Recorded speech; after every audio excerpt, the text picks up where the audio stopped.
मैं एक बार जरा देखता हूँ कि कितना पानी इसका जिसमें हम जा सकते हैं। इसको हम, क्या आप ये कह सकते हैं ये पीने लायक है पानी? देखिए, मैं ये नहीं कह सकती कि ये पीने लायक है कि नहीं है, पर ये छठ व्रतियों की पूजा करने लायक बिल्कुल है।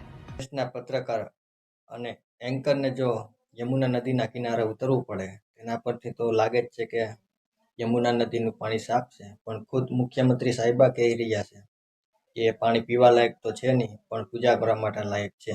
કૃત્રિમ તળાવ બનાવ્યું છે ને તે પણ પીવા લાયક પાણી નથી. તો તમે વિચાર કરો મિત્રો કે પીવા લાયક પાણી ક્યાં હોઈ શકે છે? આજની તારીખમાં એવું કોઈ નથી કે જ્યાં પીવા લાયક પાણી મળી શકે. આપણે જે ઘરે પાણી પીએ છીએ તેમાં માટે આપણે ફિલ્ટરનો ઉપયોગ કરવો પડે છે, અથવા ધંધા અથવા દુકાને પણ આપણે 30-35 રૂપિયાના જગ મગાવવા પડે છે. એટલે પીવાલાયક શુદ્ધ પાણી પણ આપણે નસીબ નથી થતું. ને આપણે વિશ્વ લેવલની વાતો કરીએ છીએ, વિશ્વ ગુરુની વાતો કરીએ છીએ, અને વિશ્વની ચોથી અર્થવ્યવસ્થાની વાતો કરીએ છીએ.